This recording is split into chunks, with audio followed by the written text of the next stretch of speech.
Bonjour mes chers élèves, aujourd'hui on va faire la science d'orthographe et la leçon le pluriel des noms composés.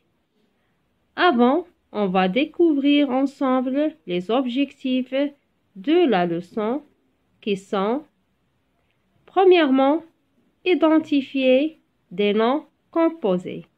Deuxièmement, écrire correctement les noms composés au pluriel.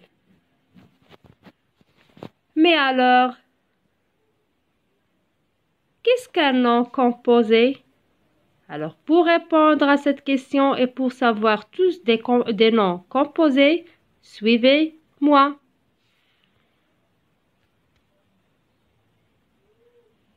Alors, un nom composé est un nom commun formé à partir de deux mots au plus. Et pour mieux comprendre, voici quelques exemples. Un rond, point. Un rond, point. D'autres, un garde-fou. Un garde-fou. Et d'autres, un appui-tête. Alors, ces noms composés se composent de deux mots. D'autres exemples, un arc-en-ciel. Un arc-en-ciel. Aussi, un va-et-vient. Un va-et-vient. Et d'autres, un tir-au-cul. Un tir-au-cul. Ces noms se composent de trois mots. C'est bon. Et maintenant, le nom composé peut être formé de soit de deux noms, une auto-école. Alors, auto, c'est un nom, école, c'est un nom. Ou bien d'un nom et un adjectif. Par exemple, un coffre-fort.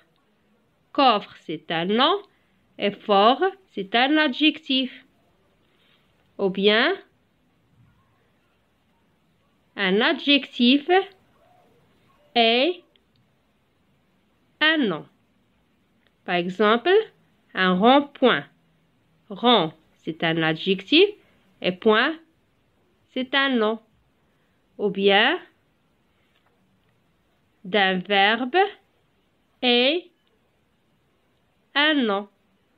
Par exemple, un garde-fou. Garde, c'est le verbe et fou, c'est le nom.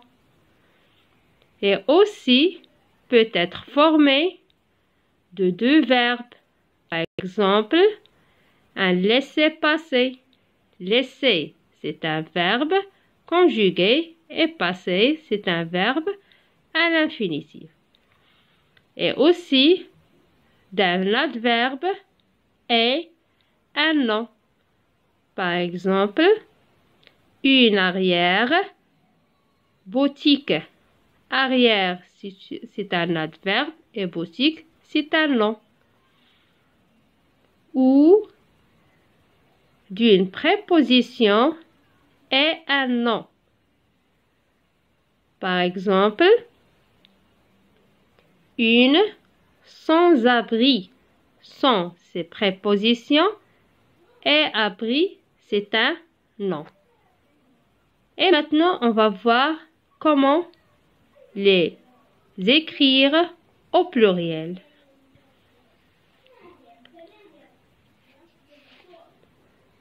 Alors, comment mettre les noms composés au pluriel? Alors, allons-y pour répondre à cette question. L'accord des noms composés au pluriel. Voilà les cas. Premier cas, si on a un verbe plus verbe, aucun S. Ça veut dire que les deux ne prennent pas la marque de pluriel. Des gardes-manger. D'autres cas, si on a un verbe plus un nom, seul le nom prend la marque du pluriel. Par exemple, des cure-dents, des chausses-pieds. Et si on a une préposition ou un adverbe plus le nom, aussi seul le nom qui prend la marque du pluriel. Par exemple, des après-midi. Alors seulement midi qui prend la marque de pluriel. Si on a un nom plus nom, marque de pluriel c'est partout. Ça veut dire les deux vont accorder. Par exemple, des oiseaux, mouches. Et si on a un adjectif plus un nom, marque du pluriel aussi partout. Par exemple, des basses-cours, les deux vont accorder. Mais, chers élèves, il y a des cas particuliers qui sont quand le nom est précédé d'un article singulier et qu'il doit se comprendre au singulier, il ne prend pas la marque du pluriel. Par exemple, des chasse-neige, des trompe-l'œil, des chefs-d'œuvre, des arcs-en-ciel. Le mot garde s'accorde quand il a le sens de gardien. Par exemple, des gardes malades avec S, des gardes barrières. Mais des gardes-manger, on ne met pas S. Parce que garde ici ne signifie pas le sens de gardien. Quand le premier élément d'un nom est un préfixe, comme se termine par O, ce préfixe est invariable. On écrivait un électroaimant attaché. Alors, au revoir.